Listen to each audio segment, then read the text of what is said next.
avísale para ver cuándo estamos al aire. Sí, ya conversé con Alan. Ahorita va a emitir el mensaje. Hay que estar atentos.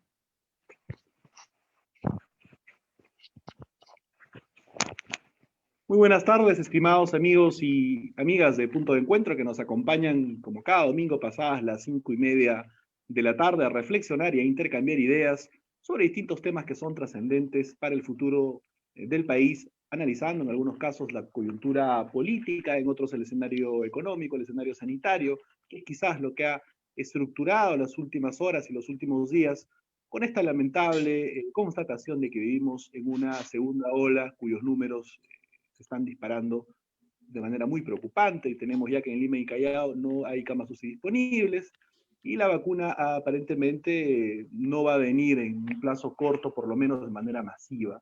Esto va a tener sin duda un impacto desde el punto de vista económico, laboral y desde el punto de vista también político, porque se empieza a introducir en el debate público la necesidad, según plantea el expresidente Vizcarra, que dicho sea de paso, desde el punto de encuentro creemos que ha sido el responsable de construir toda esta situación lamentable desde el punto de vista sanitario, a decir que se tienen que postergar las elecciones cuando menos hasta el 23 de mayo, es decir, un mes más.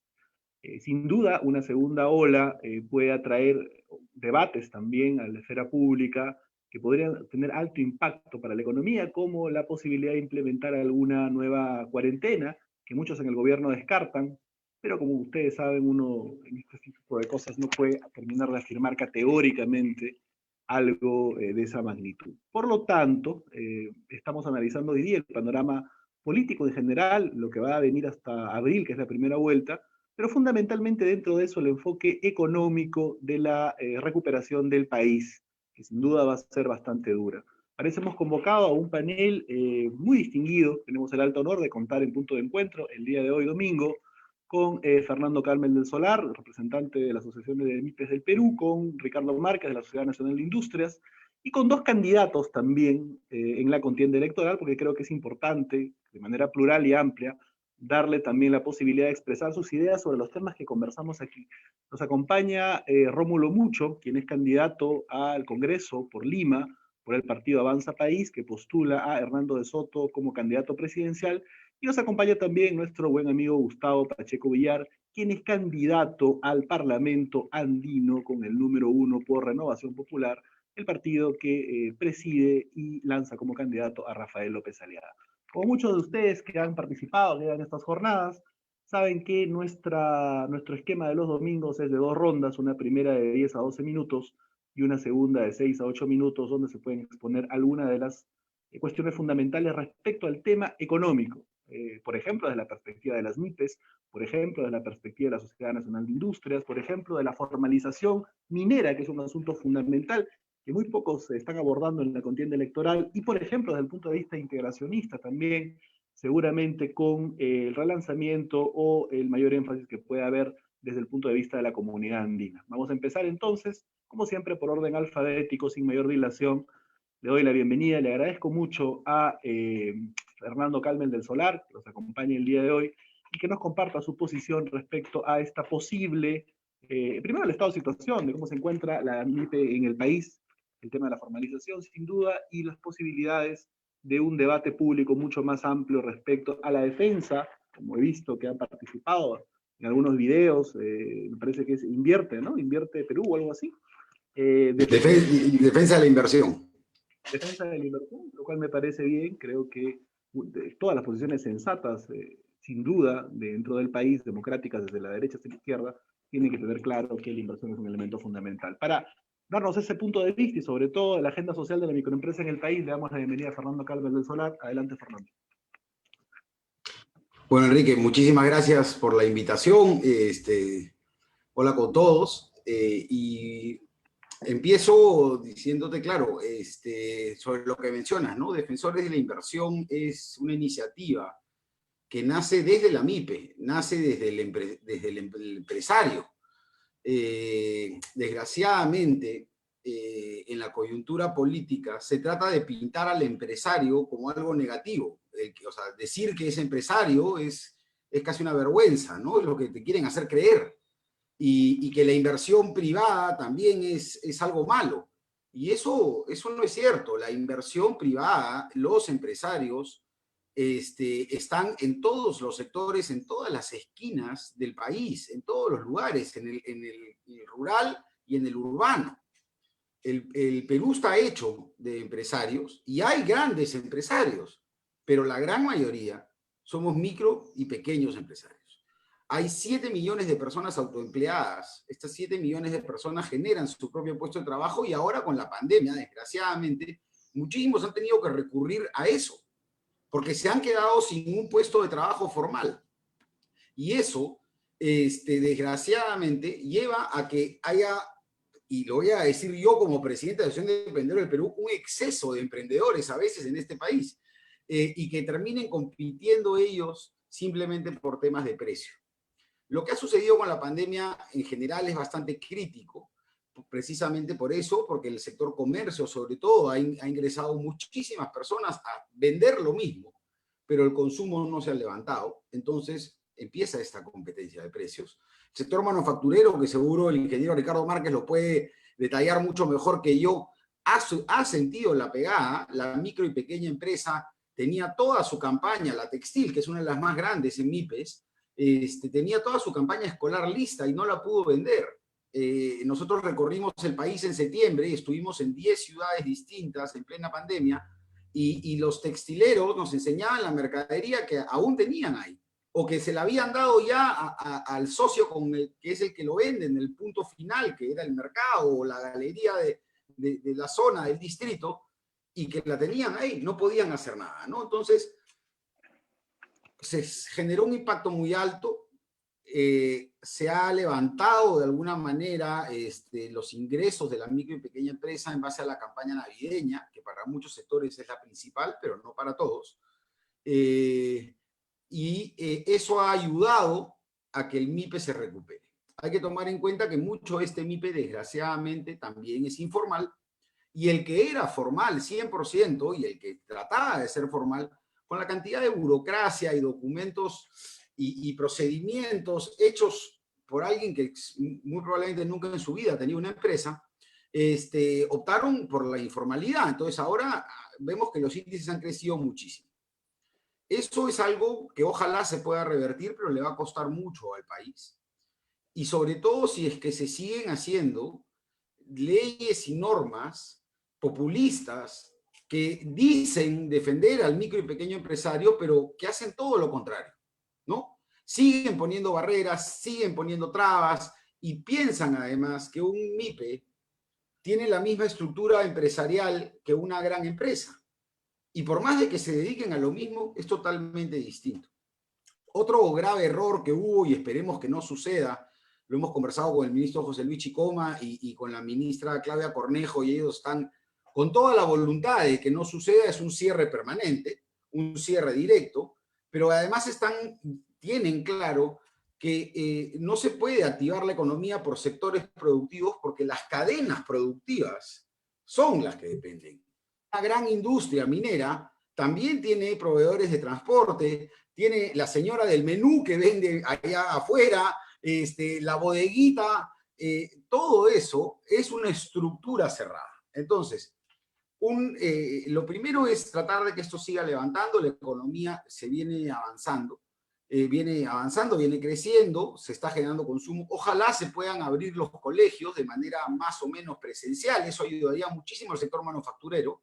Ahí tienes carpetas, puertas, todo el sector gráfico, ayudaría muchísimo poder tener abierto por lo menos de una manera parcial. Hay que cuidar siempre la salud, es lo primero, pero hay que saber que en este país muchas personas si no trabajan no comen, y si no comen están en riesgo para la salud. Entonces eso es una cosa muy, muy compleja en la que nos enfrentamos, pero como siempre los emprendedores, la micro y pequeña empresa del Perú tiene toda la voluntad de salir adelante. Y nuevamente, y es la razón de estos spots que estás viendo, estamos en toda una defensa de la inversión privada, de la generación de riqueza. Hay que decir los nombres como tienen que decirse. Generar riqueza no es malo. Generar riqueza permite que una persona que se quedó desempleada o que la abandonó el marido empiece su propio negocio, Con esa plata genera puestos de trabajo, pero además manda a sus hijos al colegio, a la universidad, invierte, hace inversión privada. Cuando pasas de ser un ambulante que vende en una caja de Tecnopor a comprarte tu carrito sanguchero, estás haciendo inversión privada. Entonces no se puede satanizar la palabra empresario, por más de que sí, efectivamente han habido malos ejemplos y hay veces que también hay empresas que aplican el mercantilismo, que también es algo negativo porque no permite el crecimiento.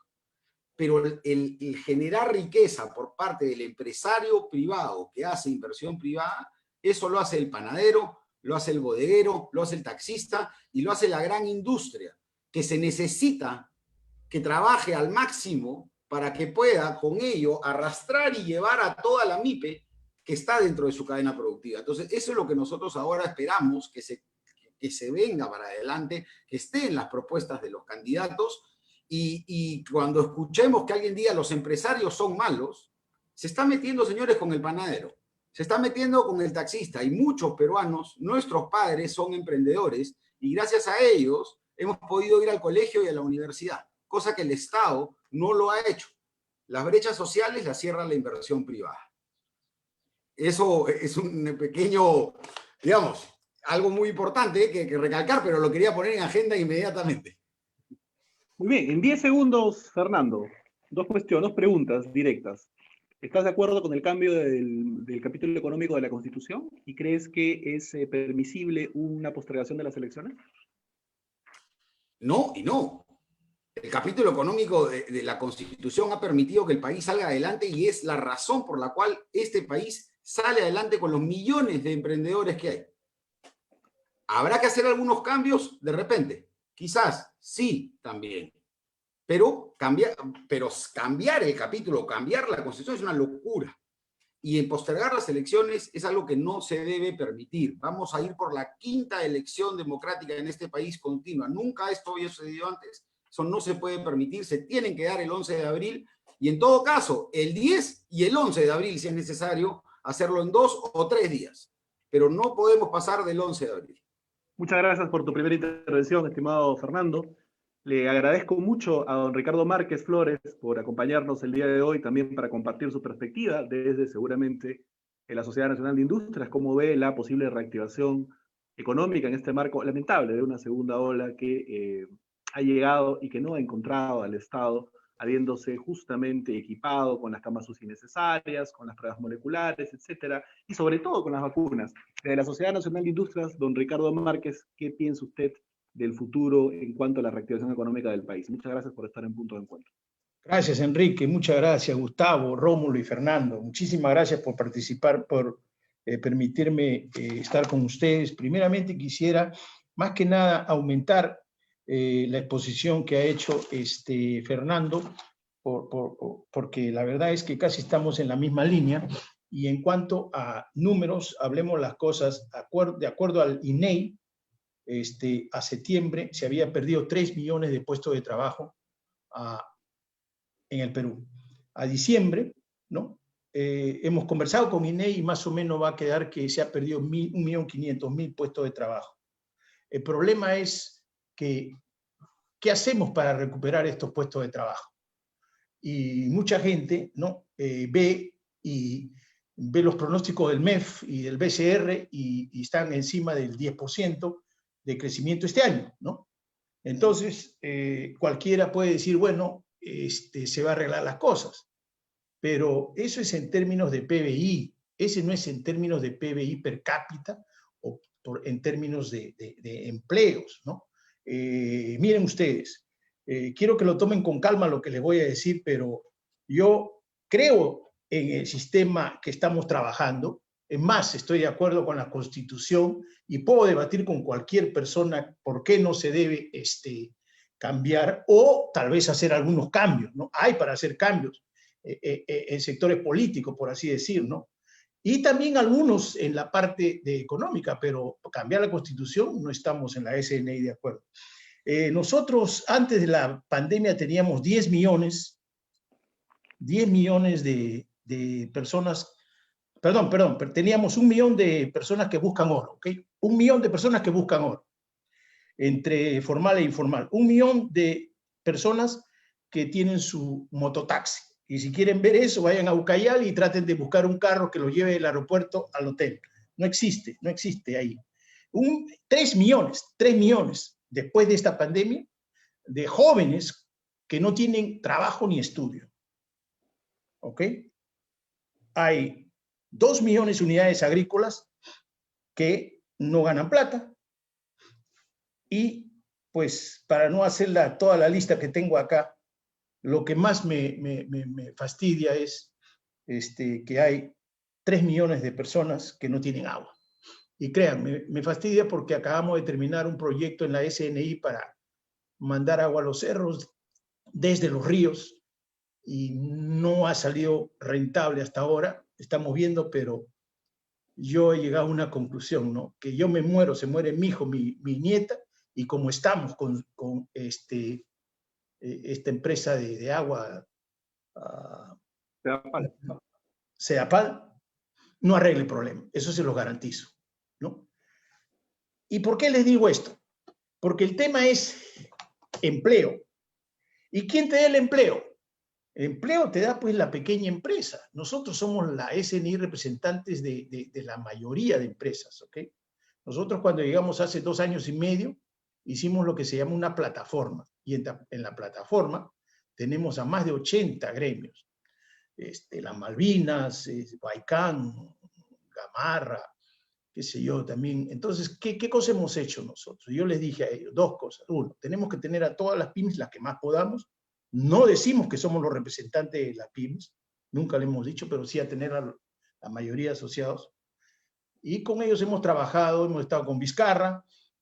Y entonces, ¿qué sucede? Volvemos a lo que les estoy diciendo, ¿cómo creamos empleo? Hace 1 año y medio que nos sentamos con Vizcarra y hicimos todo un plan. Y nos prometieron, ¿no?, 1 millón de soles cada mes en lo que es compras del Estado, que es necesaria, ¿no? Porque hay que crear demanda, porque demanda ha bajado, porque la masa salarial ha bajado, es decir, la gente gana menos, ¿no? Entonces se necesita, pues, las compras del Estado. Y al día de hoy solo se ha cumplido con 200.000, perdón, 1.200.000 nada más. Entonces, ¿qué sucede? Estamos mal. ¿Pero por qué estamos mal? Porque dentro del Estado, y quien vaya a gobernar, ¿no?, va a tener un serio problema porque estás recibiendo un Estado que tiene estabilidad laboral. Déjenme decirles una cosa. Yo he trabajado con el gobierno de Vizcarra y con este gobierno ya tengo 5 reuniones del presidente de la República, ¿ok? Y yo les digo eso. ¿Cómo puede ser posible que el presidente del Consejo de Ministros, ¿no?, el ministro de la Producción de Pesca, le diga al MEF que tienen que reactivar la ley de exportaciones del atún, que la han parado, ¿no? Y han parado la producción por una definición de que si el pescado está dentro de las 200 millas o no está dentro de las 200 millas, una cosa que ya estaba declarado y que ya invirtieron las personas y les han cambiado después de 8 años las leyes, ¿no? ¿Cómo puede ser posible que todos, el presidente, primera ministra, y todos digan hay que renovar eso? Y un viceministro diga, no, yo no estoy de acuerdo. Y eso ha pasado hace año y medio, y hasta el día de hoy, lo que les cuento, ha pasado hace 4 meses. Y él dijo no, y se quedó en no. Vino los cambios, y es no, ¿no? Entonces, ahí tenemos pues 150.000 puestos de trabajo que se nos han ido al mar. Ese es el problema en el Perú. El Estado. El Estado no quiere obedecer lo que ellos piensan. Y no entienden que hay alguien que ganó la elección y que ese es el que manda. Entonces, esto lo que les digo es algo que la verdad es muy, muy importante que los nuevos candidatos lo sepan, porque de lo contrario no van a haber los cambios que necesitamos, no vamos a crear empleo. Se puede crear empleo, no solo con el tema de las compras del Estado, sino que vienen a ser el mercado para las pymes, que son más o menos 2.700.000 unidades, ¿no?, sino también con el financiamiento, ¿ok? El financiamiento nosotros lo estamos trabajando a través del factoring. El factoring es un mecanismo, ¿no?, que nos permite financiamiento a 8 días, ¿no? Y la empresa no se puede negar, porque si se niega, pierde el crédito fiscal. Esto, en teoría, ¿no?, nos lo dan la próxima semana, después de año y medio que estamos detrás de esto, y empieza a funcionar en abril, ¿no? La resolución de la SUNAT es que en el segundo día, que ya se tiene la factura, la tiene que dar, porque ahora hay pues la factura electrónica, ¿no? Y después 6 días se procesa si va o no va, ¿no? Entonces, este es un mecanismo que, déjenme decirles, yo no lo he leído, yo no lo he leído en revista, en periódico, yo lo he usado en Nueva York cuando tenía mi oficina en Nueva York. Y yo vendía a Macy's, a Bloomingdale's y a todos, y nunca los conocí, porque no tenía que conocer a nadie. Iba a una feria, vendía, mandaba por fax al factoring, y el factoring me decía a los 20 minutos, aprobado o no aprobado, y se acabó todo, señores, en 1990. Y aquí todavía hay gente que no quiere que salga. Y eso es lo grave. Y para quienes están en política, yo les digo, ¿qué van a hacer sobre eso? ¿Qué van a hacer sobre eso? Porque eso es chocar con otro estamento, con estamentos que están ahí para ver sus intereses. La SNI, primero es el país, segundo es el gremio y tercero es la empresa. Y créanme, nosotros no hacemos lobby, ¿ok? Nosotros hacemos lo que le conviene al país. También esto va a entrar a las órdenes de compra, porque ya son título valor, descontados en el sistema. Miren, en Chile representa el 10% del PBI del sistema, 10% del PBI, y 20% de todas las pymes hacen factoring en Chile.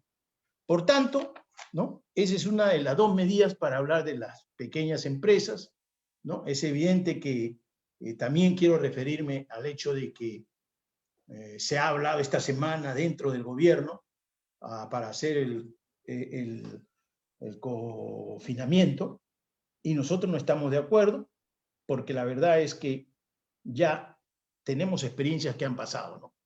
Yo he recibido un libro donde está nuestro ministro nuevo de Economía, donde relata todo lo que han hecho, ¿no? Y me parece bien, hay cosas positivas que se han hecho. El Reactiva 1, el Reactiva 2 ha realmente ayudado a que 500.000 de unidades productivas, bueno, no vayan a la quiebra, ¿no? Esa es una verdad. Y también lo que se está haciendo bueno es que los bonos de COVID de COFIDE, ¿no?, van a permitir la refinanciación de créditos del FAE-MIPE, ¿no?, al 100% de 1 a 3 años. Y estos son pequeñas empresas, porque el promedio es 7.000 soles al mes y el máximo es 30.000.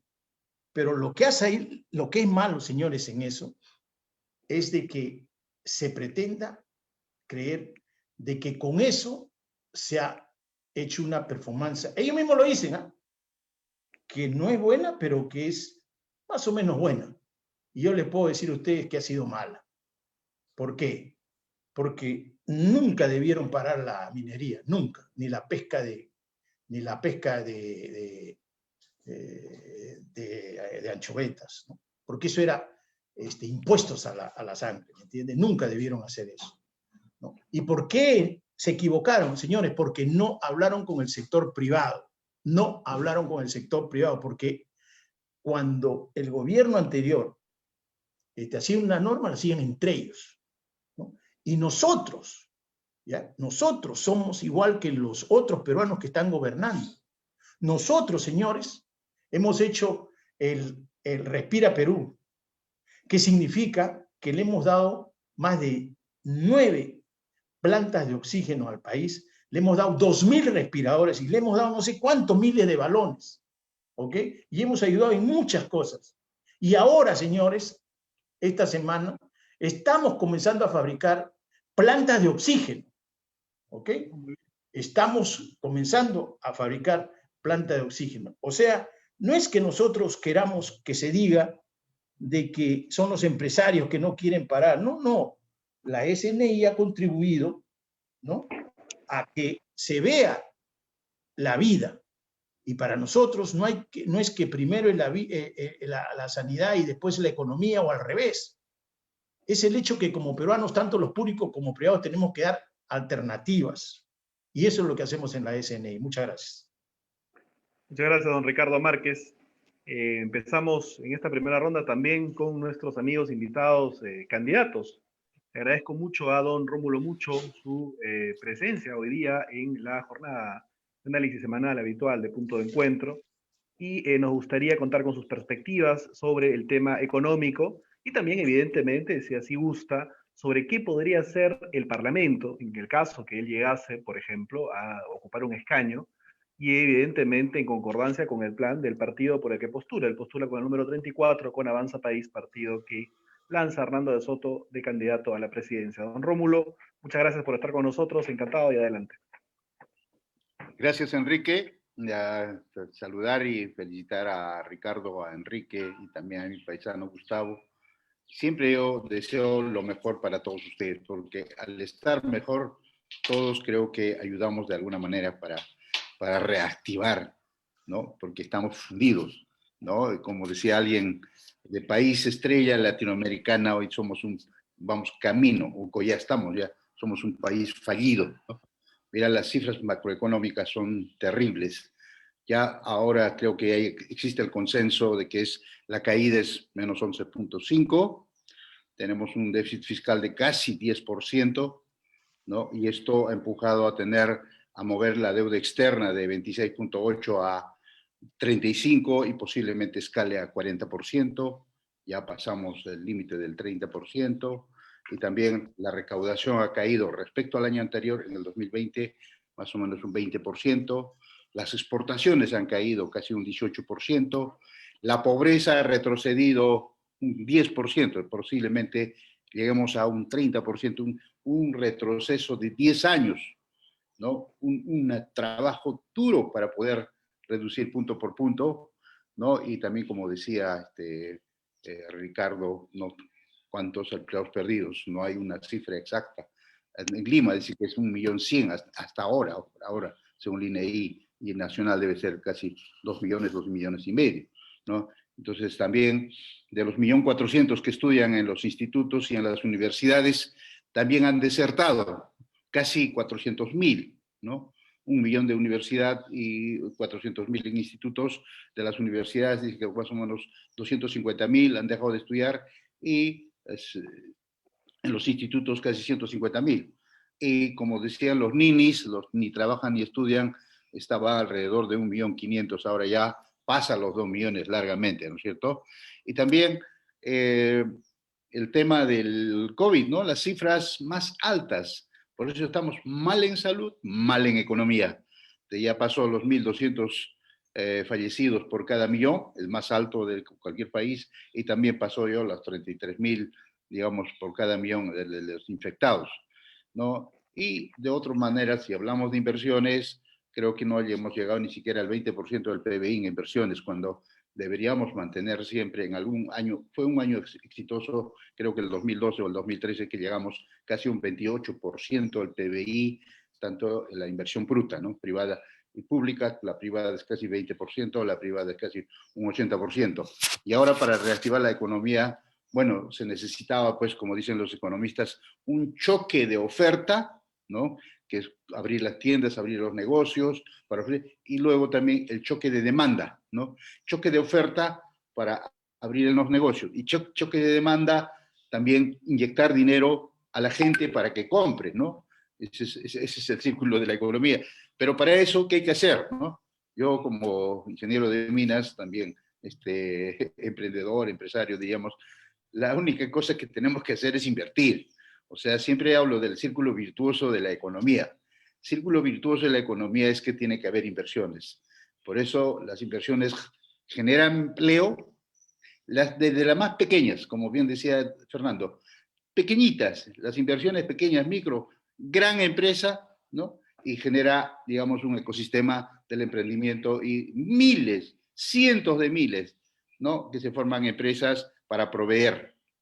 Y también luego eso genera pues impuestos. El impuesto, y otra cosa que tienen que entender los políticos, el gobierno, es que ellos administran el dinero de los contribuyentes. Aparentemente pareciera que ellos les han dado para que hagan lo que les da la gana con el dinero, ¿no? Estamos viendo las frivolidades, las consultorías. Da pena, da vergüenza ver cómo distribuye el presupuesto de la República. Siempre he dicho que tenemos un Estado corrupto, ineficiente, muy grande, ¿no? El gobierno de Humala creó más ministerios, más oficinas, creó el tamaño del Estado, creó el gasto corriente, pero no creció la economía.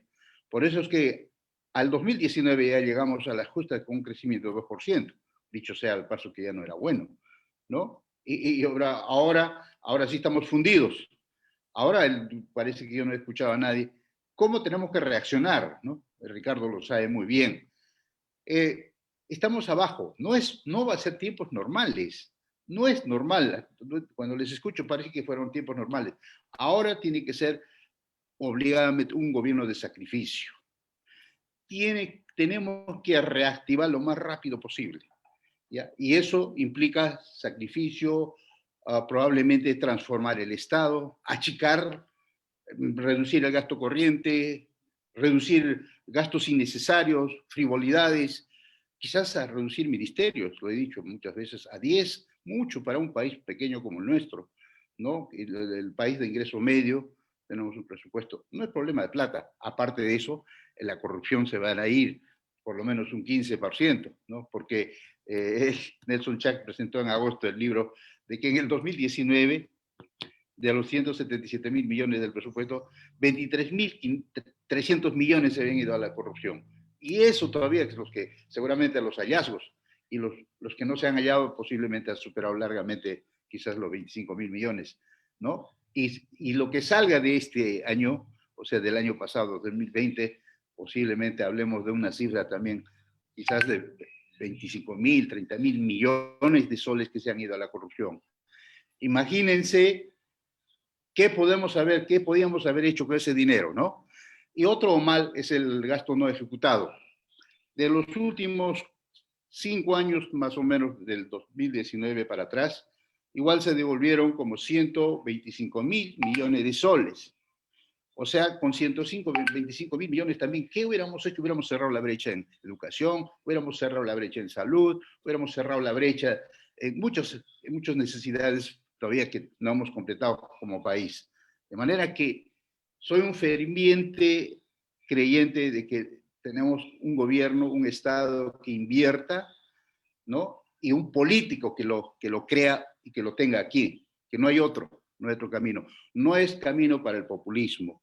El actual Congreso está haciendo añicos a la Constitución, ¿no? Perforando, aparentemente, como decía Fernando, para favorecer, pero es el pan del mañana, pan de hoy, pero hambre para mañana, porque todas las medidas populistas absolutamente, y no son consensuadas, no son debatidas, no son consultadas, prácticamente está perforando, ¿no? Las arcas del Estado, y al final no sé qué es lo que va a quedar para el próximo gobierno, ¿no? Y que realmente no es fácil es gastar, difícil es producir, difícil es ahorrar, ¿no? Ahora, como dice, la deuda pública ya prácticamente está saltando, y al saltar el 30%, digamos, cuando éramos estrella podíamos prestarnos dinero con tasas de interés muy bajos, no va a ser posible ahora, porque el límite era 30%. Pasando eso, posiblemente ahora, ya está proceso 11.000 millones más, posiblemente ya hay otro endeudamiento más, ¿no? Porque como la recaudación ha bajado, inclusive el presupuesto aumentó a 183.000 millones de soles. Yo decía, está en gestión, en un artículo que publiqué, ¿cómo es que si la recaudación ha bajado, la producción ha parado, como bien dice Ricardo, la minería paró por casi 4 meses? La gran minería, de alguna manera, a los 2 meses comenzó a calentar motores, al tercer mes, más o menos, y eso nos ha traído, en minería, más o menos hubiéramos llegado largamente en las exportaciones a 30.000 millones de dólares, pero ahora llegaremos a 25. Y eso porque en los últimos meses el cobre, por ejemplo, ha subido, ¿no? Está casi 3.70 la libra, ¿no? Y que eso, cada centavo que sube el cobre para erario nacional, o sea, no, para las divisas, representa alrededor de casi 50 millones de dólares. Solo por el efecto de la subida de precios, más o menos tenemos casi 1.500 millones de dólares más que ingresan como divisas, ¿no? Por eso, en ese sentido, por ejemplo, vamos a llegar en minería alrededor de 25.000 millones de dólares. Si no hubiera sido eso, posiblemente hubiéramos estado en el rango de 22, 23.000 millones. Así que hoy más que nunca necesitamos un gobierno inteligente, proactivo, que trabaje con la gente, como bien dice Ricardo, con las instituciones. Por ejemplo, a la pandemia, la empresa privada se ofreció para dar asistencia logística, para poder colaborar. Inclusive se ofrecieron plantas de oxígeno. Algún ministro dijo, no, no necesitamos apoyo del gobierno. Por eso es que tenemos estos indicadores mal en salud, mal en economía, ¿no? Es que es el momento ahora, pues, para escoger el mejor candidato, el que está más preparado. Quizás no exista la perfección, pero por lo menos el equipo que acompañe al gobierno para poder reactivar la economía, recuperar los empleos perdidos. Y no solo eso, no solo recuperar lo que había, sino añadir nueva sangre, le llamo yo. Nueva sangre es nuevas inversiones, nuevos empleos. Sabemos ahora que 540.000 jóvenes van a votar por primera vez. Y también sabemos que casi 340.000 jóvenes pasan los 18 años cada año.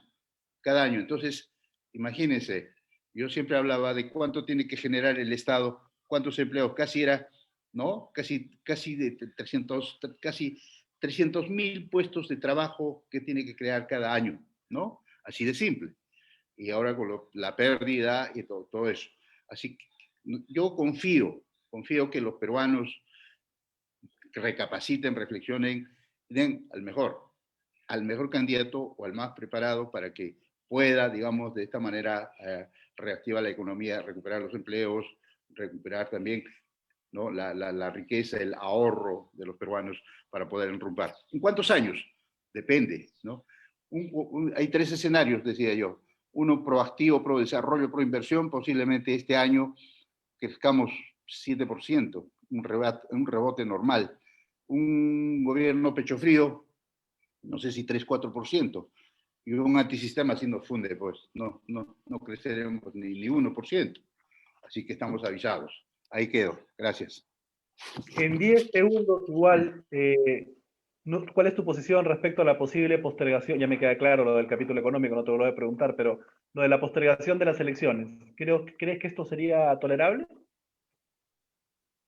Rómulo. Mira, es un poco relativo, porque es de ahondarse, digamos, la ola, y cerrar, confinar, como lo hizo, y que nadie esté de acuerdo.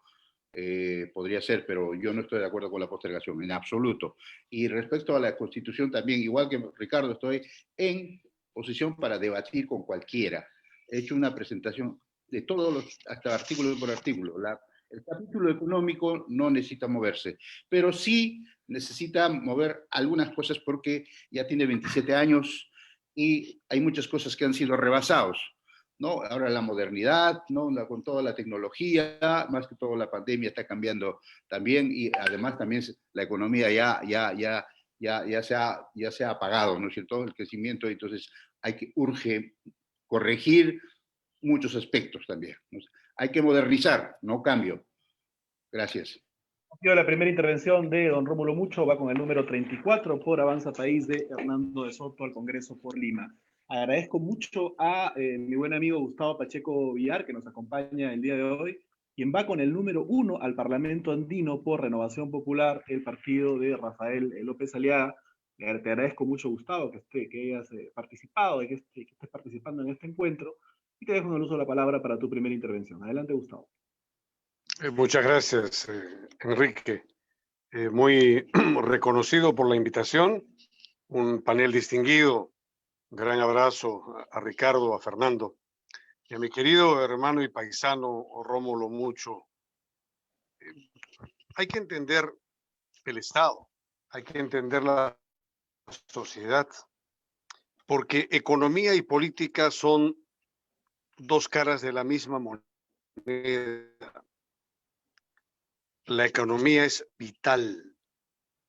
La economía es el sustento de cualquier sociedad.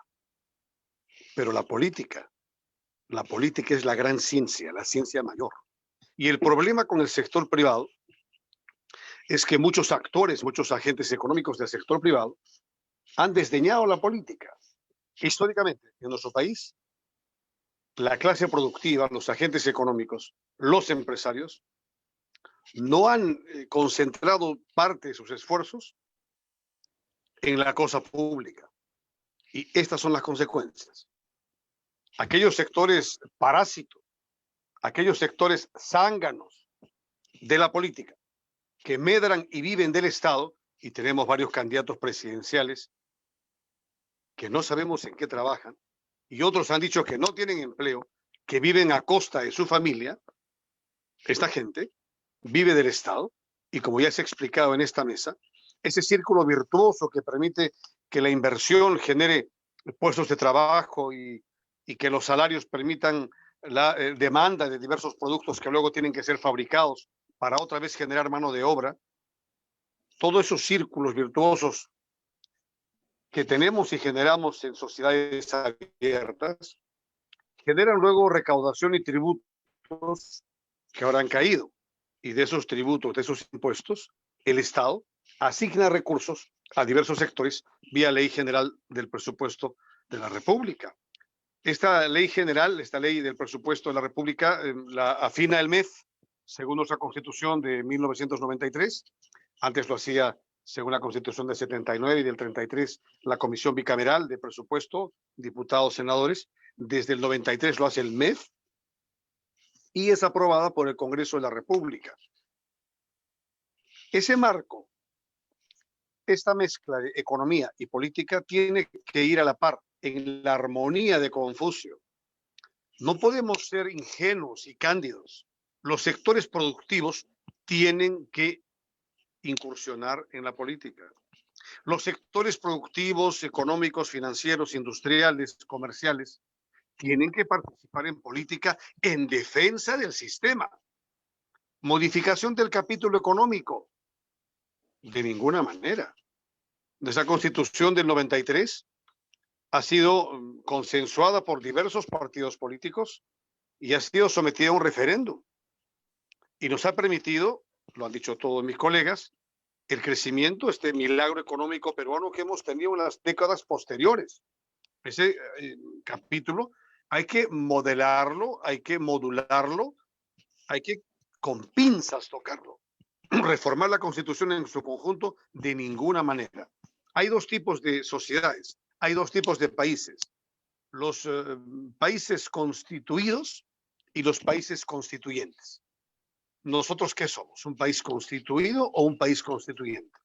¿Dónde vienen las inversiones internacionales? ¿A los países constituyentes o a los países constituidos? Lo que quiere la inversión para generar este modelo de desarrollo, de crecimiento sostenido, y la virtud del milagro económico peruano se han basado en tres pilares. Toda sociedad tiene tres pilares para poder sustentar y sostener el desarrollo. Primero, estabilidad jurídica. Segundo, programación política. Tercero, paz social. Si no existe seguridad jurídica, estabilidad política y paz social, se desmorona cualquier sociedad, se desborda la sociedad y entrará entonces en crisis otra vez el Estado. Desde ese enfoque, saludo la posición de quienes están incursionando en la política, porque si no defendemos nosotros el sistema, los zánganos, los parásitos de la política van a querer medrar y van a querer asignar recursos después de que en su vida hayan administrado una bodega, que hayan gerenciado una botica. Nosotros en Renovación Popular hemos presentado nuestro plan de gobierno. Es un plan ambicioso, es un plan para convertir al Perú en una potencia mundial. Tenemos un gran candidato presidencial que tiene 45 empresas top en diversos sectores, desde el sector finanzas, banca, hasta el sector transporte, minería, hidroeléctrica o turismo. Desde ese punto de vista, el ingeniero Rafael López Aliaga ha abandonado sus empresas para devolverle al país en los últimos años de su vida. Él tiene 59 años de edad, cumplirá 60 pronto, pero le quedan por delante unas décadas para poder producir por el país. Y se ha dado cuenta que o defendemos el sistema o esto se va a quedar en una marca de país y va a ser un Estado fallido. Anteayer hemos presentado las 35 propuestas del plan de acción inmediata para los primeros 100 días de gobierno. Lo primero, lo fundamental, es trasladar la capital de la República, el Palacio de Gobierno, el control del poder político de la Lima virreinal al Perú profundo, al Perú fecundo. Y hemos planteado ya nuestra propuesta radical de trasladar el Palacio de Gobierno al departamento de Junín. Ya en su día, allí estuvo la capital del Perú. La primera capital que fundaron quienes vinieron hace 500 años estuvo allí. Y entonces nosotros vamos a poner en Junín la capital del Perú. Esta semana vamos a viajar hacia Concepción, Huancayo, Jauja, Tarma, para decirle a los hermanos de Junín que allí estará el Palacio de Gobierno. Vamos a fusionar ministerios, en 10 ministerios. Aquí los tenemos enumerados. ¿Qué hacemos con 20 ministerios? Por Dios. Burocracia, corrupción, otra vez un aparato zángano. Somos defensores de la vida y la familia. Apostamos por la familia, apostamos por la vida, apostamos por la libertad, apostamos por el mercado. Corrupción cero. ¿Cómo no pudiéramos tener la pena de muerte? Nuestro partido no lo permite, pero sí cadena perpetua para los corruptos. No hay delincuente peor que un, entre comillas, político que pide el voto ciudadano y luego atraca, asalta al Estado y la sociedad.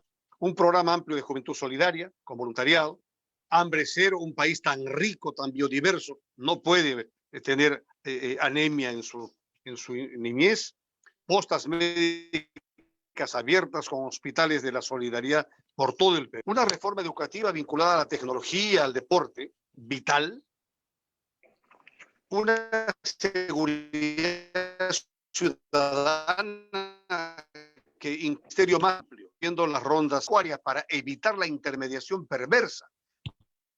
Porque resulta, esta misma mañana conversando con Huancayo, nos hablaban que hay papas que se venden a 20 céntimos en Huancayo, a 30 céntimos en Huancayo, y que aquí en las tiendas, en los supermercados de los distritos más importantes, están a 5 soles. ¿Quién se queda con esa intermediación perversa? La ingeniería militar tiene que ser puesta otra vez al servicio del crecimiento y del desarrollo. A nivel nacional vamos a crear el servicio militar voluntario remunerado que permitirá la generación de trabajo rural masivo. Vamos a reestructurar de manera integral los sistemas de la AFP junto con la ONP y junto con lo que significa la Caja de Pensiones Policial Militar, con intervención de la Superintendencia de Banca y Seguros y el Banco Central de Reserva. Zonas francas de alta tecnología. Y, por cierto, se ha descubierto litio en Puno, en mi tierra, en el lugar más hermoso de mi tierra, en Carabaya. Allí vamos a crear la Compañía Nacional de Litio para transformar el litio no en materia prima, sino en pilas, en baterías para exportar al mundo el oro blanco del siglo XXI. Pero no lo vamos a hacer de manera estatal, sino como gerencia privada, con modelo privado. Tenemos un candidato presidencial que entiende perfectamente la gerencia. Luego tenemos la importación y exportación de energía. Con Bolivia, nosotros le entregamos a Bolivia, por ejemplo, energía eléctrica. A cambio vamos a pedir el gas, porque no es posible que el gas esté a 40 soles, cuando en Bolivia están 9 soles. Esta situación va a permitir que podamos estar claramente nosotros trabajando en pro de una balanza energética favorable al país. Reservorios, irrigaciones, el tren costeño de Tumbes a Tacna. ¿Cómo no vamos a tener un tren que permita la movilización de personas, pasajeros, capitales, mercancías? Es muy sencillo, así como la Panamericana existe, tiene que haber un tren costeño. Autopistas de penetración e integración de 4 carriles. Aeropuertos internacionales en todo el Perú. Es una vergüenza que no tengamos aeropuerto internacional en Iquitos, en Chiclayo, en Trujillo. Y lo pondremos, por cierto, entre 10 y 20 aeropuertos internacionales a nivel nacional. industria extractiva, eliminación de las cerviz abusivas, eliminación de la usura. Hay que hablar claro en el tema de los bancos. Los bancos están cobrando tarjetas de crédito que llaman a tu casa y te regalan y luego te cobran 150% de intereses. Basta ya a la usura. Nosotros estamos planteando 2 años de gracia para quienes puedan haber pagado 4 o 5 meses de cuotas sin problemas y 5 años del pago principal de la deuda, con una tasa máxima de 30%, que ya es bastante. Tasa anual de 30%.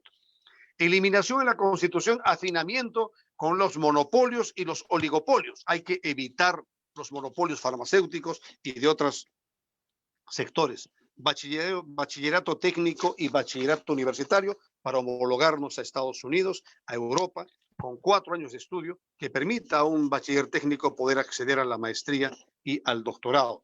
Beca 18 multiplicamos, crédito 21 para maestrías y doctorados, no las consultorías parásitas de zánganos, revolución forestal, tenemos que convertirnos en un país que puede exportar tranquilamente todo el empleo masivo que se pueda crear con la participación de reservistas y los comités de autodefensa. Voy terminando.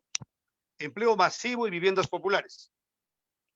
Hogares de protección femenina para todas las niñas, adolescentes, mujeres abusadas. Tenemos que tener centros de acogida a nivel nacional con todo el confort, con toda la protección del Estado y la sociedad. Creación de un instituto de habilidades especiales, enfermedades raras. Formalización de la minería independiente. Formalización, no llamamos en renovación popular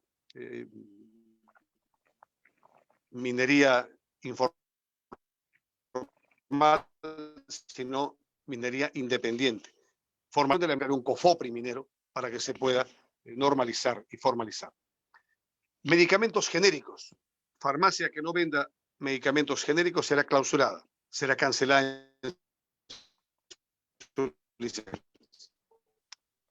Escaleras y muros de contención del partido. Somos 23 años de Solidaridad Nacional. Hemos administrado con éxito durante 12 años la capital de la República. Ahora hemos refundado el partido.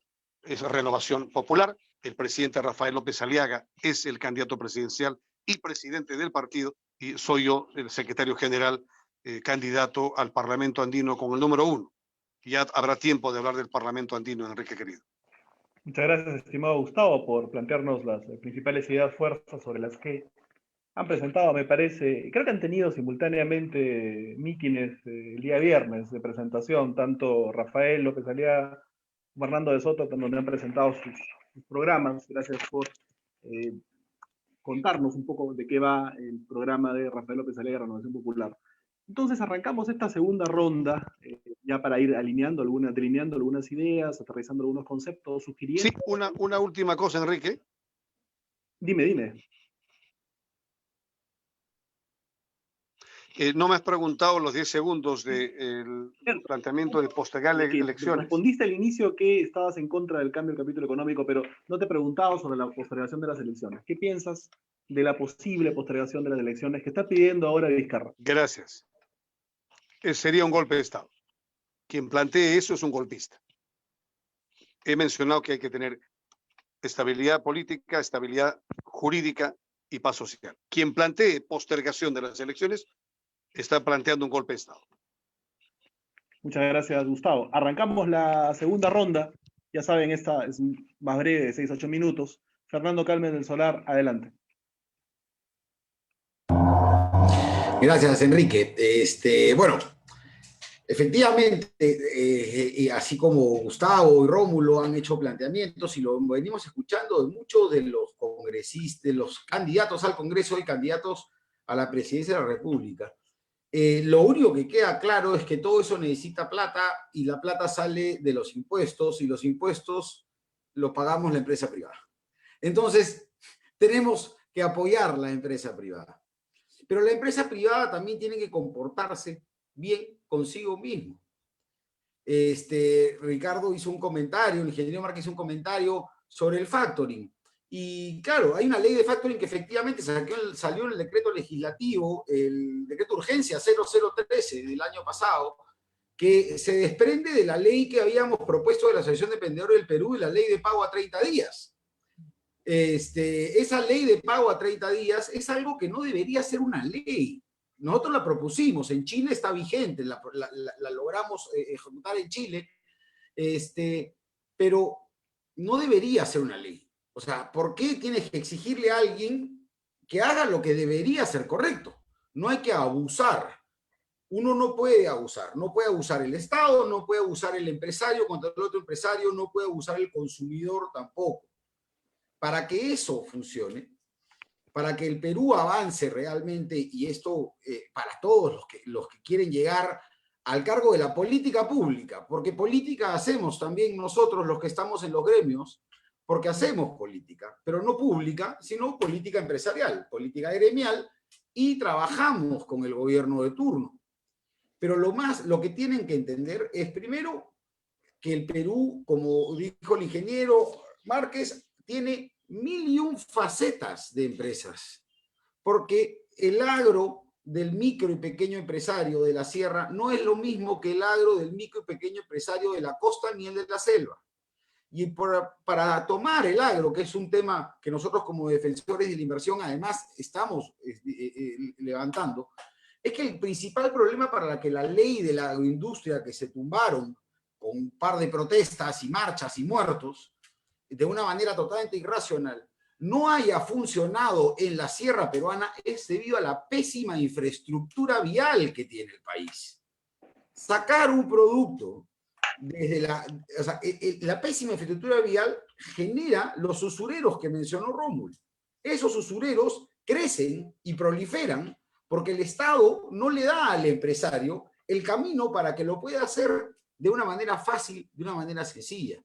Traer mercadería de Acobamba en Huancavelica a Lima te sale más caro y te toma más tiempo que traerla de China. Entonces nunca vas a poder ser competitivo. Lo que tenemos que enfocar el país, y hay que enfocarlo bien, es que hay que primero generar un desarrollo en la micro y pequeña empresa. Los candidatos tienen que estar conscientes de que la MIPE no es un sector productivo, señores. La MIPE está compuesta por más de 2.7 millones de empresas formales, de las cuales casi 2 millones son persona natural con negocio. Y eso simplemente porque los notarios no quieren dar su brazo a torcer y quieren seguir cobrando por la constitución de empresas cuando en todos los otros países de Latinoamérica ya es gratuito y ahora se puede hacer de manera digital. Nosotros frenamos la entrada de la inversión privada, de la empresa privada, la formalidad, todo empieza cuesta arriba. Hay mucho por hacer, somos muchísimos los empresarios, todos los días nacen empresarios nuevos en el Perú, todos los días dispuestos a invertir por sus familias. Lo que es pensión, la pensión en el Perú está en la educación de los hijos y en el terreno y la casita que me voy construyendo para dejárselo. Y muchos de los empresarios formales peruanos, que como te decía, son 2 millones que tienen persona natural con negocio, no pueden estar en planilla porque la ley se los impide, por ser los dueños de su propia empresa. O sea, hay una cantidad de normas y leyes, y lo que no se necesitan más leyes, necesitamos limpiar el país de leyes y de normas, simplificar las cosas, permitir que las personas salgan a trabajar, y salgan a trabajar en base a la confianza, sabiendo dónde están, permitiéndoles a los micro y pequeños empresarios, medianos, grandes, al trabajador de las empresas, poder salir, consumir, invertir. Para cerrar rápidamente el tema, la gente confunde mucho, yo lo he conversado con muchos microempresarios, dice que la gran empresa no me compra, o el Estado no me compra. Sí, es bueno que la gran empresa y el Estado le compre a la MIPE porque se genera la cadena productiva. Pero mucho más importante es que se generen puestos de trabajo eficientes, porque ese trabajador va a salir con un sueldo y va a gastar en la MIPE que está afuera. Entonces no es la gran empresa la que le está comprando al micro y pequeño empresario, pero sí es la plata que genera la gran empresa, la que hace que el sistema y la rueda corra. Y cuando uno gasta y consume, y el carpintero del barrio en Ferreñafe y el metalmecánico de Ferreñafe le hacen los muebles para la casa, no para la agroindustrial, sino para la casa del trabajador, con esa plata que les pagan, van a la bodega y ¿qué compran? Arroz y azúcar. ¿Y qué genera la agroindustrial? Arroz y azúcar. Cerramos el círculo. Eso es la economía social de mercado, así tiene que funcionar. El flujo del capital no se puede interrumpir por una ley porque a alguien se le ocurre, como hemos desgraciadamente visto en las discusiones del Congreso, que a pesar de todos los análisis y estudios que pueden hacer las personas que conocen de economía y ponen un monto de 4 o 5%, hay algún congresista iluminado que dice, pero 4 me parece muy poquito, ¿por qué no ponemos la barrera en 10?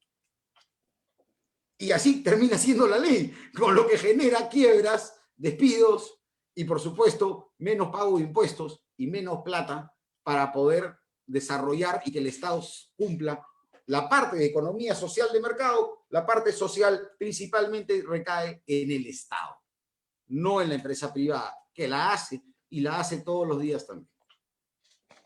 Muchas gracias, Fernando Carmen del Solar, por tu participación.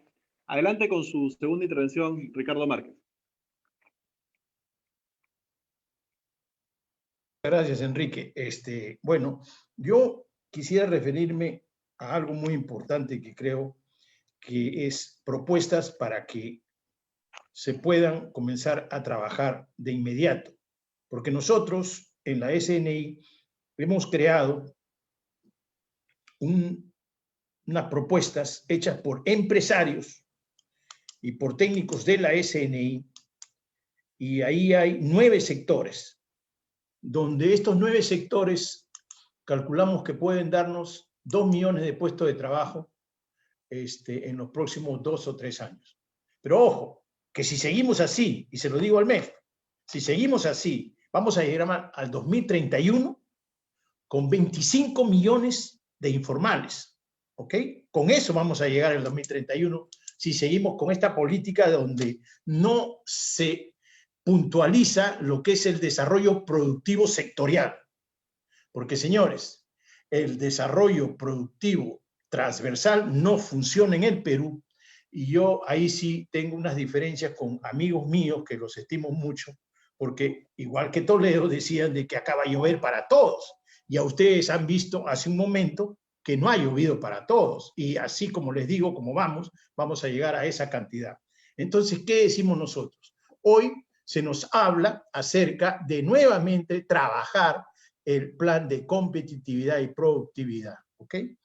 Y entonces yo me pregunto en el Ministerio de Economía y Finanzas, ¿qué plan de productividad y competitividad van a hacer cuando en el que han hecho no han incluido para nada la palabra industria?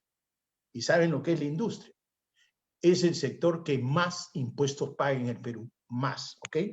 Es el sector que más empleo da en el Perú. Pero en ese plan no está nada. Y por eso que nosotros hemos hecho una propuesta a los candidatos. Y ya hemos estado con el señor Urresti, con el señor Marco Arana. Esta semana vamos a estar con los demás partidos. Vamos a ir 3 por semana, ¿no? Y entonces, ¿qué es lo que le tratamos de decir? Que tiene que haber una política que vaya en lo que la OECD ha propuesto. ¿Y qué cosa ha propuesto la OECD hace 5 años? 1, desarrollo sectorial. 2, arreglar el problema del tránsito, arreglar el problema de infraestructura, ¿no? Y 3, arreglar el problema de la informalidad. Eso es lo que ha dicho la OECD. Por supuesto que ha dicho que vean el tema de la productividad y competitividad, pero ese libro que está ahí, señores, se los digo yo, y hay 20 libros más ahí en el MEF, ¿ok? Y ellos lo saben, no hay nada de lo que es manufactura y desarrollo de industria. Nosotros, miren lo que hemos hecho. Número 1, minería. Nosotros tenemos una relación con minería muy estrecha y ahora la hemos formalizado, ¿ok? Pero quiero decirles también, construcción, exactamente, tenemos 25 líneas de producción en lo que es la construcción. Agroindustria, por supuesto que tenemos mucha relación con la agroindustria. Confecciones, pesca de consumo humano, ¿ok? También en lo que es todo lo que es digitalización, ¿no? Todo el tema que ahora se viene, el tema de digitalización. Ustedes saben que la China en los próximos 5 años, el 55% de sus productos van a ser digitalizados. Es decir, ya no me van a mandar tanto pantalón o tanto zapato, me van a mandar todo lo que es digitalización. Entonces nosotros, ¿cómo vamos a encarar los próximos 10 años si no tenemos unas medidas para que hagan promoción a lo que es la digitalización en muchachos jóvenes? Cuando hemos estado en Huancayo, cuando hemos estado en Ucayali, cuando hemos estado en Arequipa y en otros países, en otros departamentos, hemos visto cosas de locos. Y yo me decía, acá hay 3.000 alumnos, ¿qué cosa le van a dar de trabajo? Esa es la pregunta. Y al menos necesitamos que para esas personas que se han desarrollado, ¿no?, intelectualmente puedan entrar a la digitalización. Y entonces los fondos del gobierno puedan ir a esos jóvenes para que no se frustren o terminen pues haciendo taxi, que tenemos ya en el Perú 700.000. ¿Ok? Sigamos. Hemos visto también la parte de turismo y lo que es la parte de comida, ¿no? Comida. Y básicamente, ¿no?, hemos visto todos estos 9 sectores dentro de los cuales nosotros pensamos que se puede generar empleo. Y eso, señores, no está en el programa este de productividad y competitividad. No está, señores. ¿Ya? Quienes han hecho eso, bueno, no sé, pero yo le digo al ministro y le hago recordar, en un webinar como este, con los mineros, que he tenido como 4, él dijo bien claro que ese tema no sirve, que el desarrollo transversal no sirve, y que además en el MEF nadie ha planificado nada. ¿Por qué? Porque ¿cómo nos vamos a encontrar, pues, señores, con 200 camas UCI después de 20 años? ¿Ok? Si hay alguien que maneja, pues, la plata en el Perú, ¿quién es el MEF? Yo no tengo nada contra el MEF, ni tengo nada personal contra los funcionarios, pero lo que sí veo es lo que pasa en mi país. Y lo que pasa en mi país es que la gente no tiene trabajo.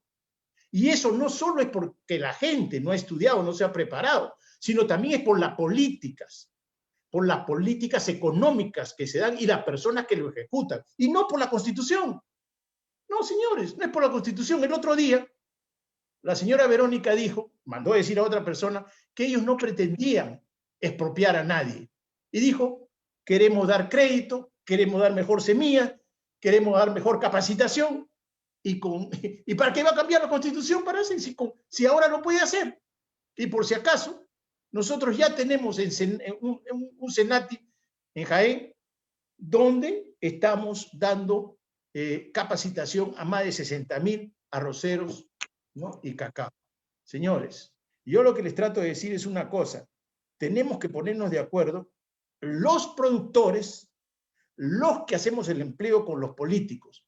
Si no nos conocemos, si no nos miramos a los ojos y si no decimos qué queremos, vamos a terminar con esta vaina que viene cada 5 años de que si vas a hacer Venezuela, no vas a hacer Venezuela, y estoy seguro que más de uno no quiere eso, porque al final de cuentas se tendrán que dar cuenta que este país es diferente. El Perú es diferente, el peruano es diferente.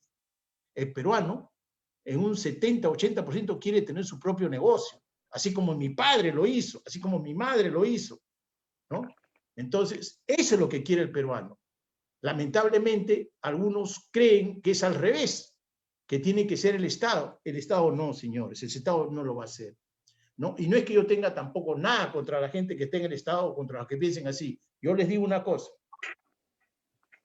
¿Qué cosa hay en el ADN en esta generación? ¿No? Pues ya usted sabe, la coima. Mientras eso dura, señores, no pensemos en el Estado, pensemos más que nada en público-privado. Y de esa manera, pues, podemos progresar. Yo regreso a ver los temas públicos, porque por la relación que tenemos constantemente con los ministros, y me doy cuenta que todo lo que hicimos nosotros en los 90s, que fue privado, como mi banco, ahí está, y vale más de $500 millones. Como Frío Aéreo, está en el aeropuerto, ahí está, privado, 35 empresarios privados.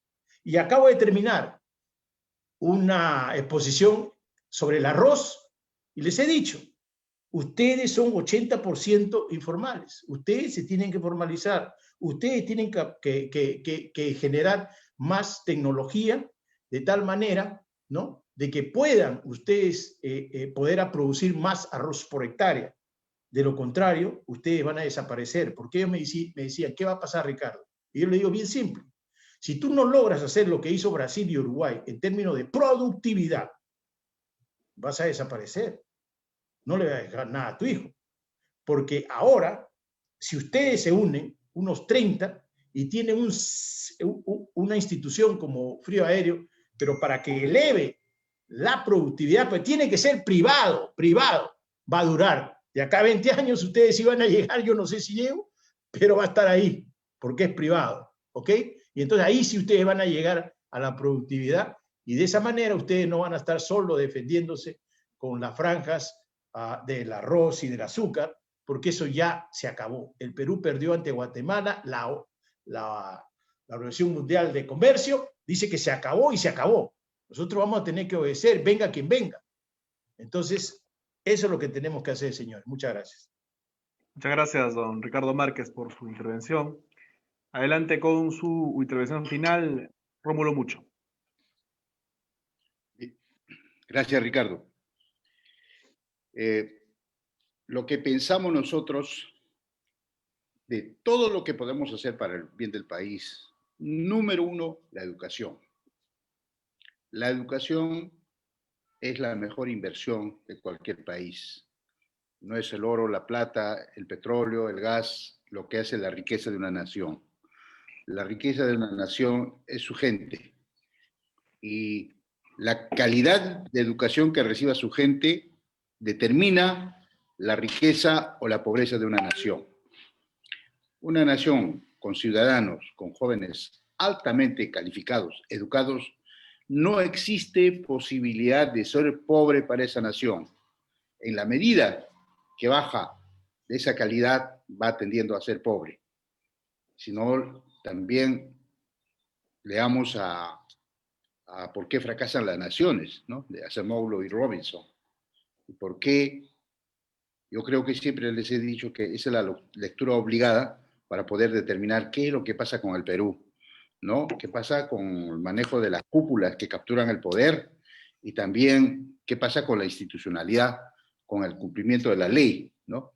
Que realmente tenemos un país donde tenemos muchas leyes, pero que no se cumplen, ¿no? Yo digo, si llegó al Congreso no es para emitir más leyes, sino perfeccionar las que existen, y que las leyes sean para promover toda clase de emprendimiento, toda clase de trabajo, la generación. Eso sí, lo tenemos muy claro. Si no hay trabajo, no hay progreso, no hay inversión. Yo soy producto de esa educación y llevo siempre como bandera la educación. Por eso digo yo, la educación te da la libertad, porque aquí tenemos peruanos de muchas categorías. Hay marginación, hay segregación pluricultural. Creo que es por eso que no nos entendemos los peruanos. Hay racismo, ¿no? Y eso tiene que desaparecer. ¿Y cómo va a desaparecer? Si no, con la educación. La educación es la clave, el instrumento para el desarrollo de una nación. Luego, con la educación viene ciencia y tecnología. La ciencia y tecnología necesitamos no un ministerio. Alguna vez dijimos, sí, Ministerio de Ciencia y Tecnología. No. Una agencia de ciencia y tecnología, un CONCITEC elevado a la potencia N, pero que rebase los periodos de gobierno, que sea meritocrático, que sea autónomo, independiente. Y me preguntan, ¿qué institución funciona en el Perú? El BCR. El BCR realmente ha tenido un comportamiento espectacular en los últimos años, ha manejado las cuentas fiscales monetarias de una manera ejemplar, a tal extremo que por 2 años ha sido nombrado nuestro banquero central del año a nivel mundial, ¿no? Entonces sí funciona. Entonces, una agencia de ciencia y tecnología con una inversión no menor de 0.5% del PBI, en este momento estamos hablando de casi 0.12, que no se mueve desde hace muchos años, ¿no? Y que para eso hay que seguir algunos consejos, ¿no?, de algunos países, o emular a quienes han ha evolucionado tanto en ciencia y tecnología para la innovación, para la disrupción de todo el aparato productivo. De ahí sí podemos hablar de una verdadera diversificación productiva. Estoy totalmente de acuerdo que hay que revertir, digamos, el 30-70. 70% de inversiones tradicionales y 30% de inversiones de exportaciones no tradicionales. Los no tradicionales de alguna manera tienen algún contenido tecnológico, pero los tradicionales generalmente son materias primas o con poco contenido no tecnológico. De manera que hay muchos países que podemos citar quienes han revertido eso, que en un futuro no tan cercano, pero sí en el mediano a largo plazo, podemos decir un día, el Perú está exportando 70% de no tradicionales. Y eso es manufactura, eso es industria, eso es diversificación productiva, ¿no? Y las materias primas que sigan su camino. Pero eso no implica de que va a quedar exportando 45 o 50 mil millones, ¿no?, de dólares al año, sino esto tiene que también subir en la medida que tenga la capacidad de los peruanos, de la potenciación de las universidades en ciencia, tecnología y la generación del conocimiento, la dinámica de la generación del conocimiento para poder, digamos, meter a la gente. Quizás valga la pena también repatriar a nuestros científicos, pero lo que yo sí estoy seguro es que no hay futuro sin ciencia y tecnología en el Perú. Podemos hablar maravillas, podemos hablar N deseos para nuestro país, pero sin ciencia y tecnología no hay transformación, no hay futuro. Así que esa es una de las políticas que vamos a impulsar decididamente, al menos de mi parte personal, ¿no? Eso y hay así se ha demostrado en los países que hoy tienen alto digamos, alto rendimiento, alto capacitación, ¿no? Y tenemos un país maravilloso donde hay de todo, y se le ha dicho, forestal, estamos en pañales, cuando en forestal podríamos exportar 5, 6, 7 mil millones de dólares, ¿no? Hay un caso en Pachamama, Raimi, en Cusco, que es pequeñito, pero que ya está dando frutos, ¿no? Eso es un vivo ejemplo de lo que podemos hacer, ¿no? Y así, y en minería, la minería que siga su camino. La minería tenemos casi 47 proyectos en este momento por casi 60 mil millones para invertir y que en 10 años puede generar casi un activo en ventas de casi 550 mil millones de dólares, ¿no? O sea, haciendo una minería ecoamigable, una minería responsable, una minería que lleve progreso, una minería, no una minería soberbia, una minería que se desentiende de las comunidades, ¿no? Profesamos eso. Y respecto a la formalización también, siempre lo he dicho que no hay que hacer lo mismo para esperar resultados distintos. Tenemos años y años tratando de formalizar casi 300 o 350 mil mineros, que son peruanos también, que trabajan y que el Estado tiene que reestructurar la fórmula de la formalización y que ellos también mueven la economía, consumen producen la demanda y mueven fuertemente. Si bien no pagan impuestos, pero hay que llamar a los exportos, hay que analizarlo, de manera que eso también podría ser una fuente.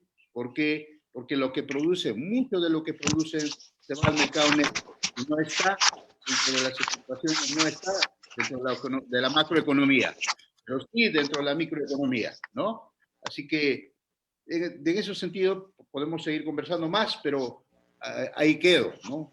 Agradeciendo a Enrique a punto de encuentro. Yo postulo con el número 34, el último, ¿no? Yo he sido congresista un año, en el año 2000. Quiero volver porque quiero completar con lo que quise siempre hacer, ¿no? Colaborar, ¿no? Para devolver la integridad. Debe ser un político al servicio del país, ¿no?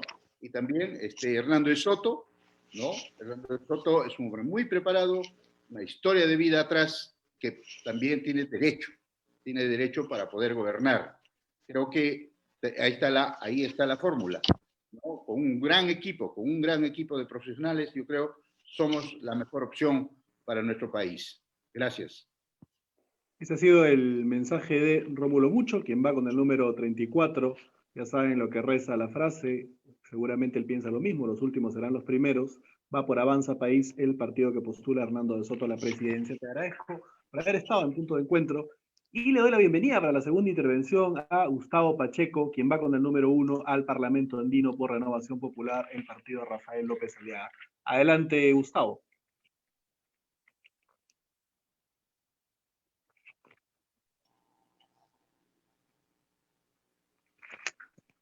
Adelante, Gustavo. Muchísimas gracias.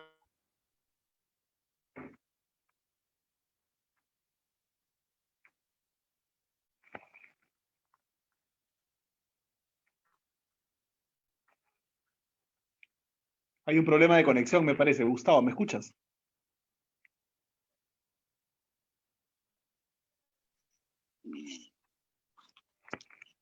Creo que hay un pequeño No tengo problema. retorno. Ya, ahora te escuchamos, ahora sí, adelante. A ver, ahí. Adelante, adelante. Vale, gracias, Enrique. Bueno, quisiera que ¿quieres que aborde temas de educación o quieres que también hable de otros temas? No, lo que utiliza los minutos de tu segunda reflexión para dar el mensaje político que consideres pertinente de acuerdo a lo que ustedes están planteando. Es libre, adelante.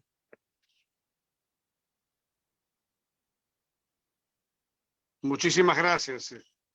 Quiero agradecer a Punto de Encuentro esta brillantez de posibilidades que nos otorgas. Yo quiero empezar por la parte final de mi hermano Rómulo Mucho Mamani. Ojalá Dios y el pueblo lo pongan en el Congreso.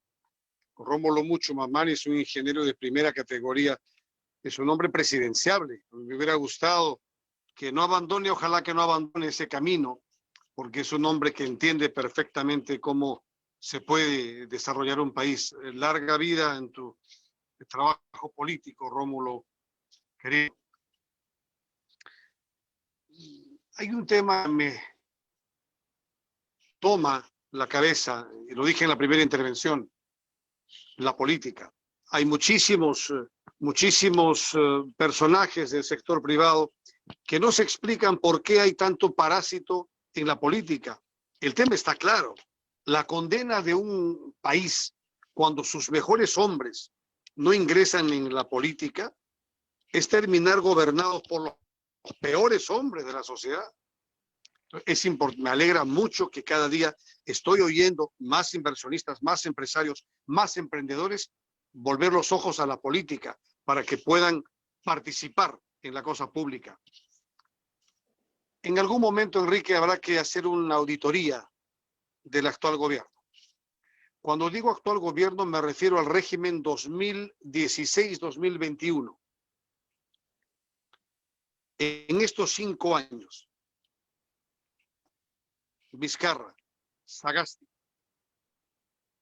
habría que contratar un investigador para que encuentre una obra, por Dios. Este gobierno, este régimen de 5 años, no ha concluido una obra. ¿Qué han hecho con el dinero? ¿Dónde está el dinero? ¿Dónde está el presupuesto general de la República? Por Dios, los últimos gobiernos, desde el presidente Fujimori, Toledo, Alan García, Humala, han tenido muestra física, gobierno físico. ¿Dónde está la obra pública de los últimos 5 años? ¿Qué han hecho con el dinero? ¿Dónde está el dinero? Por Dios, vamos a pasar por agua tibia esta situación. El próximo Congreso tendrá que dedicarse a elaborar la investigación como se hizo en el régimen de Fujimori y Montesinos, que me tocó investigar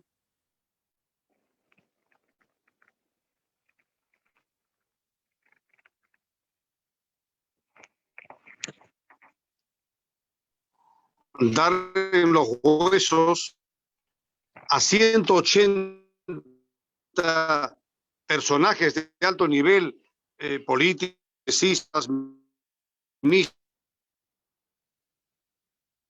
empresarios, diplomáticos, pero no puede haber olvido con estos 5 años, porque PPK se instaló y Vizcarra fue el administrador del fuego. Aquí ha habido persecución política, aquí ha habido enriquecimiento ilícito, aquí ha habido malversación de fondos, aquí ha habido un concurso real de delitos. Entonces, bienvenidos todos a la arena pública. Me alegra que se entienda que no solamente el sector privado tenga que ver la parte económica, sino la parte política. Desde esa perspectiva, Renovación Popular es una alternativa con experiencia de gobierno que va a permitir que el ingeniero Rafael López Aliaga, con el concurso del sector privado, como Fernando dijo oportunamente, se tiene que convocar al sector privado y tiene que ponerse en manos del sector privado nacional, por ejemplo, la reinversión de las AFPs, toda esa canasta financiera que se mueve en otros países tiene que ser reinvertida aquí en el Perú al 100%. Y tenemos que generar de la mano, porque el inversionista privado pone el 80% de la inversión, el Estado solo pone el 20%, pero tenemos que tener una alianza. Y los que lleguemos al gobierno, los que lleguen al gobierno, tenemos que entender que esto no lo va a salvar un partido. Esto lo salvamos entre todos los que pertenecemos y participamos en el acuerdo nacional, sector privado, sector público, gobiernos nacional, gobiernos subnacionales, regiones, municipios, iglesias. Somos hombres de mucha fe. Creemos en Dios, creemos en la vida, creemos en la defensa del sistema. Hay que perfeccionar muchísimas cosas. Y en la Constitución hay que seguir enmendando y reformando. Pero hay que defender la seguridad jurídica, la estabilidad política y cuidar la paz social. Esos 3 pilares van a permitir una recuperación entre todos los peruanos. La educación, finalmente, es una tarea de todos. Debemos nosotros entender que hay que devolverle a la educación infantil el cuidado de su inocencia. No es posible que la ideología de género quiera implementarse en los primeros años para enseñar a los bebitos, a los niños de 4, 5, 6 años, y luego en la primaria, la ideología de género, enseñando lo que es una situación de adultos. Respetamos todo tipo de opción, pero con mis hijos, no te metas. El Estado no puede meterse con nuestros hijos. Las familias tenemos que ver nuestros hijos. La instrucción viene del colegio, pero la educación viene de casa. Por eso, en los primeros 100 días de gobierno, vamos a permitir que los próximos 100 años tengan un carril para caminar con un país, ser potencia mundial. Así reza nuestro plan de gobierno. Perú, potencia mundial. Los incas tuvieron el imperio más grande de América. Una de las civilizaciones más importantes la tuvo Perú, antes de los incas. Tenemos 5.000 años de historia, somos potencia mundial, siempre. Durante el virreinato hemos sido potencia mundial. Toda Sudamérica dependía de nosotros. En la República hemos caído y seguimos cayendo. Tenemos que volver a ser montaña. Por el Perú, por nuestros hijos, por nuestros nietos. Aquí nos tienen con las manos abiertas. Y que Dios que gane tiene que convocar un gobierno de reconstrucción nacional para continuar mirando el camino del que nunca debimos apartarnos. Gracias a todos, Enrique querido, gracias a ti por convocarme. R es nuestro símbolo de Renovación Popular. Yo voy al Parlamento Andino con el número 1, siempre a sus órdenes. Muchas gracias, estimado Gustavo. Amigos y amigas que nos han acompañado el día de hoy, domingo, como todas las semanas, a esta mesa de análisis número 28. Creo que ha sido de alto nivel, han salido ideas muy interesantes para el debate, para la discusión, y esperemos todos, sin duda, que el pueblo peruano tenga la sapiencia y la sabiduría de escoger las opciones que puedan garantizar un futuro de reactivación económica, de empleo y de justicia social. Muy agradecido con Fernando Calmer del Solar, con Ricardo Márquez, con Rómulo Mucho y con Gustavo Pacheco, habernos acompañado en esta intensa y gran jornada. Un fuerte abrazo para ustedes y para todos los que nos han seguido y sigan pasando un buen domingo. Hasta la siguiente semana. Hasta luego. Buenas noches. Muchas gracias.